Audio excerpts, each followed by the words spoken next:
Rabbi was saying that a lot of people feel uncertain and insecure about the situation that exists today, and many people are in fear.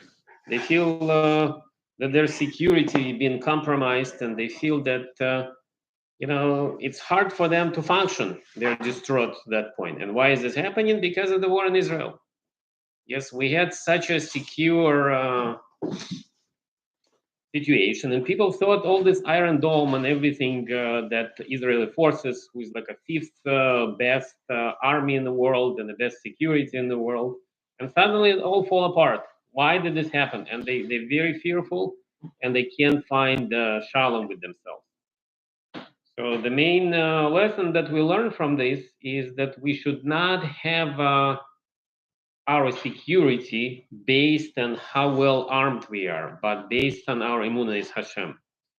And the whole existence of Plishtim and as a nation is to strengthen the connection between Jews and Israel. And if we look at the very first situation that we find in Tanakh, that it's not actually the first, but how King David was fighting with Goliath. And King David came to visit his brothers, and he noticed that the camp of Israel is in turmoil and they're very distressed. And why is this happening? Because there was a huge man by the name Goliath who came from Gaza, believe it or not, and he would announce, "Whoever come and fight me, you Jews are slaves of God, and I'm a free man. And I'm challenging anyone among you who can come and fight me." And it says that his javelin was, let's say, as big as the instrument they use in, to process the grains, somewhere comparable, like a 10 feet 4x4 beam, but made of iron. Tremendously big, and this man was very imposing. And David asked, "What's going on? What's going to be?" And they told him that whoever will come and conquer this giant Goliath, then King Shaul is going to give his daughter in marriage. He keeps asking these questions. And he asked, what's going to be to a man who come and fight this man? Who is going to be the man who win Goliath? What kind of prize he's going to get? And he said, it was said that King Shaul promised his daughter in marriage.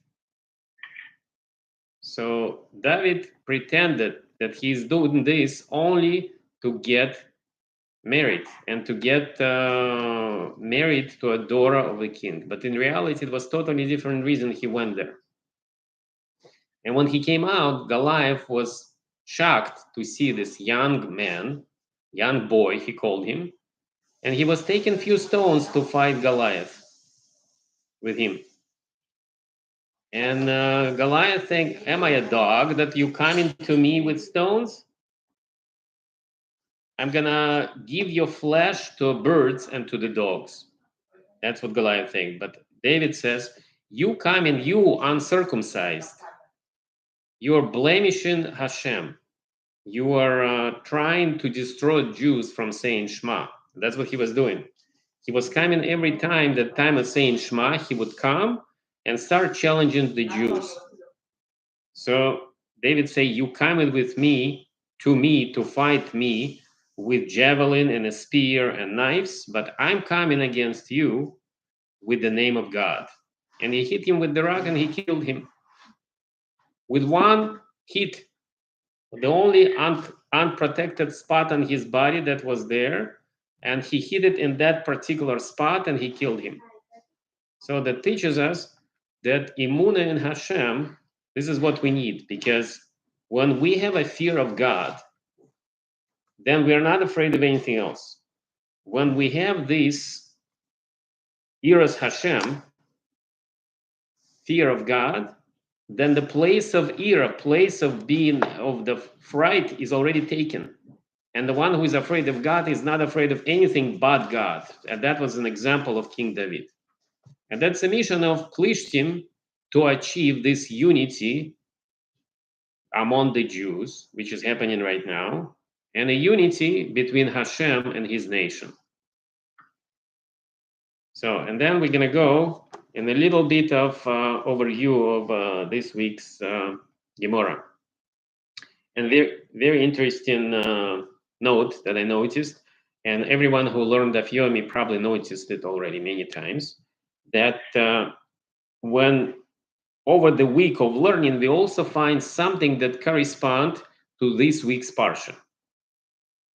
And it's like a 3 Parshas in a row. We have a reference to this week's Parsha.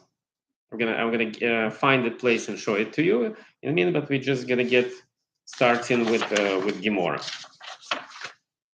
So basically, Gemara speaks about rights of the father to marry his daughter, and if a father marries his daughter, then this shidduch stands, and the father only have this right to marry his daughter, marry off his daughter, when she's a minor. Once she achieves bagrus means she's like a 12 and a half, then it's not allowed for father to marry his daughter. Marry off, thank you, my wife is helping me. Marry off his daughter, and this is what marry off his daughter. Thank you. So, say it again. Age 12 and a half. 12 and a half, that's a bagrus.